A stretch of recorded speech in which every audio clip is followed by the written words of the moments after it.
اب آپ یہ دیکھیے قرآن میں نماز جو لفظ آیا نیکسٹ پیج پر، مختلف انبیاء اور دوسروں کے ساتھ صلاۃ نماز کے حوالے. یعنی میں یہ بتانا چاہ رہا ہوں کہ نماز جو ہے یہ کچھ 14 سال پہلے سے نہیں ہے، یہ شروع سے چلی آ رہی ہے. یہ دیکھیں آپ، سورہ مریم 19 سورت ہے، اس کی 58 اور 59 آیت میں آدم اور اس کی ذریت کے ساتھ نماز کا ذکر آیا اس آیت میں. یہ میں ریفرنسز دے رہا ہوں، اس کے مقصد یہ ہے کہ آدم اور اس کی ذریت کے ساتھ نماز کا ریفرنس آیا. مریم سورہ 19 58 اور 59، نوح علیہ السلام اور وہ لوگ جو ان کے ساتھ کشتی میں سوار ہوئے ان کے ساتھ بھی نماز کا ذکر آیا. پھر مریم 19 58 اور 59 میں ابراہیم اور اسرائیل علیہ السلام کی ذریت بھی اس میں مینشن ہے. پھر سورہ مریم 19 سورت ہے، اس کی 55 آیت اسماعیل علیہ السلام کے ساتھ بھی نماز کا لفظ ہے، نماز آیا. سورہ ہود 11 سورت ہے، اس کی 87 آیت شعیب علیہ السلام ایک پیغمبر ہے، ان کے ساتھ بھی صلاۃ کا ذکر ہے. پھر سورہ طٰہٰ 20 اس کی 14 آیت موسیٰ علیہ السلام کے ساتھ بھی نماز کا ذکر ہے. سورہ آل عمران 3:39 زکریا علیہ السلام کے ساتھ صلاۃ کا ذکر ہے، نماز کا ذکر ہے. مریم 19 اس کی 31 آیت عیسیٰ علیہ السلام کے ساتھ نماز کا ذکر ہے. محمد صلی اللہ علیہ وسلم کے ساتھ 2-3 آیتیں ہیں، توبہ 9 103، پھر سورہ نساء 4 102 اس میں بھی محمد صلی اللہ علیہ وسلم کا، سورہ مزمل 20 آیت، یہ تینوں آیتوں میں محمد صلی اللہ علیہ وسلم کے ساتھ بھی نماز کا ذکر ہے.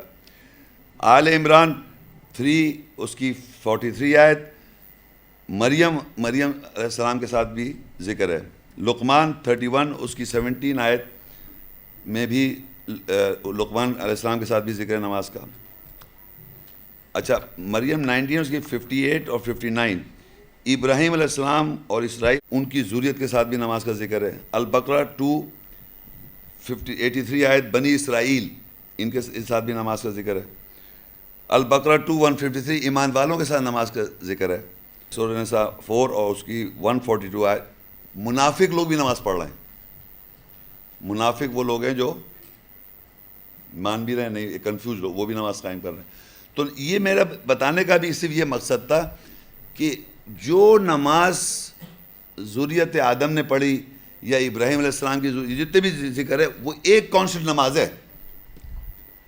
جو بھی نماز کا ذکر میں نے تمام ان کے حوالے بتائے ہیں آپ کو، یہ کہیں نہیں کہ 40 سے 30 ہو رہی ہیں، 20 سے 10 ہو رہی ہیں، یہ 10 سے 5 ہو رہی ہیں. 100% جہاں بھی نماز کا ذکر ہے وہ ایگزیکٹلی وہی نماز کا ذکر ہے، اس میں فرق نہیں ہے. یہ بتانے کا مقصد یہ ہے کہ ذریت آدم تھے وہ بھی نماز قائم کر رہے ہیں، اسرائیل علیہ السلام وہ بھی نماز قائم کر رہے ہیں. سارے لوگ جو نماز قائم کر رہے ہیں تو 100% وہ ایک ہی طریقہ ہے اور ایک ہی کبھی بھی اس پہ تبدیلی اور چینج نہیں ہے، اور نہ وہ 50 سے 5 ہوئی. یہ ہے اصل بات سمجھانا، اس لیے میں نے آپ کو بتا دیا. اب آپ کو یہ دیکھیں گے ہم سب سے پہلے کہ نماز میں ایک تو ہوتی ہے ہم تنہا صلاۃ قائم کرتے ہیں اکیلے میں، اور ایک یہ ہوتے ہیں کہ گروپ کے ساتھ قائم کی جاتی ہے. تو جو تنہا صلاۃ قائم کر رہا ہے کوئی بھی آدمی یا عورت، وہ بیسیکلی امام ہے. یہ بڑی امپورٹنٹ بات ہے. جب بھی آدمی امامت میں ہے وہ تلاوت کرتا ہے، باقی پیچھے خاموش کھڑے رہتے ہیں، مقتدی لوگ جو ہوتے ہیں. اور اگر آپ اکیلے میں نماز پڑھ رہے ہیں تو آپ کیا کر رہے ہیں؟ خاموشی میں نماز پڑھتے اٹھک بیٹھا ہے. تو آپ کو پڑھنا پڑتا ہے، وہی پڑھنا پڑتا ہے جیسے کہ امام پڑھ رہا تو وہ ایک طرح سے امامت کر رہا ہے. تو اب سب سے پہلے ہم نے قرآن میں دیکھنا ہے کہ امام کا ذکر ہے، تو وہاں سے ہم چلیں گے. دیکھیں سورہ البقرہ 2 آیہ 124 وَإِذِ ابْتَلَىٰ إِبْرَاهِيمَ رَبُّهُ بِكَلِمَاتٍ فَأَتَمَّهُنَّ قَالَ إِنِّي جَاعِلُكَ لِلنَّاسِ إِمَامًا قَالَ وَمِن ذُرِّيَّتِي قَالَ لَا يَنَالُ عَهْدِ الظَّالِمِينَ. اور جب ابراہیم کو اس کے رب نے کلمات کے ساتھ آزمایا، پس اس نے ان کو پورا کر دیا. اس نے کہا بے شک میں تجھے انسانیت کے لیے امام بناؤں گا. اس نے کہا میری ذریت میں سے بھی، تو اس نے کہا میرا عہد ظالموں کو نہیں پہنچتا. اب یہ آیت میں یہ لکھا ہوا ہے کہ اللہ تعالیٰ نے ابراہیم علیہ السلام کو کچھ کلمات ہیں، ورڈز، یہ کلام جو آپ پڑھ رہے ہیں یہ اللہ کے ورڈز ہیں، بھی کلمات. اللہ کے جو ورڈز ہیں جب ہم پڑھتے ہیں تو اس ورڈ سے اس کی اسپرٹ آتی ہے، سینس، ایسنس، اسپرٹ، اس کی روح. یعنی میں بول رہا ہوں، کچھ بھی میں بات کر رہا ہوں، آپ لوگ میرے الفاظوں کو سن رہے ہیں اور الفاظ کو سننے کے بعد ایک سینس ڈرا کر رہے ہیں، ایسنس، وہ آپ سمجھنا چاہ رہے ہیں کہ میں کیا کہہ رہا ہوں. سملرلی جب قرآن کی تلاوت کی جاتی ہے عربی میں اور اس کا ٹرانسلیشن پڑھا جاتا ہے تو آپ اپنی زبان میں اس کی روح کو سمجھ رہے ہیں. اسی طرح اللہ تعالیٰ نے ابراہیم علیہ السلام کو اپنے کلمات یعنی کلام ورڈ سے آزمایا، یعنی ورڈز دیے اور یہ دیکھا کہ وہ سمجھ کے بعد انہوں نے اللہ کے کلام کو سمجھنے کے بعد، اللہ کی بات سننے کے بعد، ان کے ورڈز کو سننے کے بعد وہ کیا کرتے ہیں، تو انہوں نے پورے کر دکھائے، یعنی انہوں نے اس پہ پورا عمل کیا. تو انہوں نے کہا اللہ تعالیٰ نے میں تجھے انسانیت کا امام بناؤں گا. جب وہ اس ورڈز پہ پورے اترے ابراہیم علیہ السلام تو تمام انسانیت کا امام بنا دیا. تو انہوں نے فوراً یہ چاہا کہ میری جو ذریت ہے، آف سپرنگز، ابراہیم علیہ السلام کی جو آف سپرنگز ہو گئے یعنی نسل در نسل کنٹینیوٹی میں، کہ اس میں بھی کوئی امام ہو. تو اللہ تعالیٰ کہتا ہے میرا عہد ظالموں کو نہیں پہنچے گا، یعنی اس میں بات یہ چھپی ہوئی ہے جو اتباع ابراہیم علیہ السلام کریں گے ان کو بھی امامت ملے گی، لیکن ظالم جو ہوں گے ان کو امامت نہیں ملے گی، ادروائز ملے گی. یہ اس میں ہمیں سب سے پہلے پتہ چلا کہ ابراہیم علیہ السلام کو تمام انسانیت کا امام بنایا.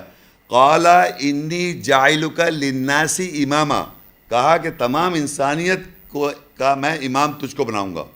تو ابراہیم علیہ السلام کو تمام انسانیت کا امام بنایا گیا. انہوں نے قال ومن ذریتی، کہا میری ذریت سے.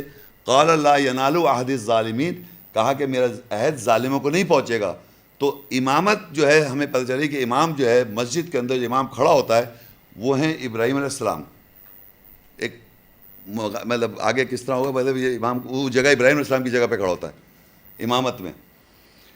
اب دیکھیے سورہ الانبیاء میں 21 اور 73، وَجَعَلْنَاهُمْ أَئِمَّةً يَهْدُونَ بِأَمْرِنَا وَأَوْحَيْنَا إِلَيْهِمْ فِعْلَ الْخَيْرَاتِ وَإِقَامَ الصَّلَاةِ وَإِيتَاءَ الزَّكَاةِ وَكَانُوا لَنَا عَابِدِينَ. اور ہم نے یہ بریکٹ میں انبیاء اس لیے لکھا ہوا ہے کہ اس سورہ انبیاء کی 21 کی 73 آیت کے جو کانٹیکسٹ ہے، جو اس کا کانٹیکسٹ ہے، اس میں انبیاءوں کا ذکر آ رہا ہے. تو ہم نے ان انبیاءوں کو امام بنایا تاکہ وہ ہمارے امر کے ساتھ ہدایت کریں، اور ہم نے ان کی طرف اچھے کام کرنے کی وحی کی، اور یہ وحی کی کہ صلاح نماز قائم کریں اور زکوٰۃ جواز دیں اور ہمارے لیے بندے نوکر ہو جائیں. اب یہ یہاں پر اللہ تعالیٰ نے انبیاءوں کو، یعنی جتنے بھی انبیاء ہیں، ابراہیم علیہ السلام ہو گئے اور بقیہ انبیاء جتنے بھی ہیں، سب کو امام بنایا. تو یہ اس لیے میں کہہ رہا ہوں سب کو، کیونکہ پیچھے اس کا کانٹیکسٹ قرآن مجید میں انبیاءوں کو ذکر آ رہا ہے. وَجَعَلْنَاهُمْ أَئِمَّةً، ہم نے بنایا تمام انبیاء کو ائمہ، ہمارے امر سے وہ ہدایت کرتے تھے. اور یہاں پر دیکھیے آیا وَأَوْحَيْنَا إِلَيْهِمْ فِعْلَ الْخَيْرَاتِ، اور ہم نے وحی کی ان کی طرف کہ اچھے کام کرو، وَإِقَامَ الصَّلَاةِ، اور صلاۃ قائم کرو. تو انبیاء کو وحی کر کے صلاۃ قائم کرنے کا طریقہ سمجھا دیا. ہم تو نبی نہیں ہیں نا، سکھا دیا. اب ہم تو نبی کے فالوورز ہیں، نبی اور رسول کے فالوورز ہیں. تو وہ طریقہ کار انبیاء کو جب اللہ نے سکھایا تو مختلف طریقے نہیں سکھائے، نہ مختلف نمازیں 50 یا 25 یا 5، جو بھی صلاۃ کا طریقہ ہے جو ہم پڑھ رہے ہیں لیکچر سے، وہ ایگزیکٹلی تمام انبیاء کو کی وہی. اس سے مطلب یہ نہیں کہ اس کو وہی کو کچھ کہہ دیا تم 50 پڑھا لو، کوئی 26 پڑھا لے، کوئی 10 پڑھا لے، کوئی 18 پڑھا دے. ایک نماز کا طریقہ کار سب کو وہی کر کے بتا دیا، سارے انبیاء کو، اور سب امام ہیں. ہماری ویڈیو کو ضرور لائک کیجیے اور محمد شیخ کے چینل کو سبسکرائب کیجیے. گھنٹی کے آئیکن کو کلک کیجیے تاکہ آپ کو ہماری آنے والی ویڈیوز کی بر وقت نوٹیفیکیشنز ملتی رہیں.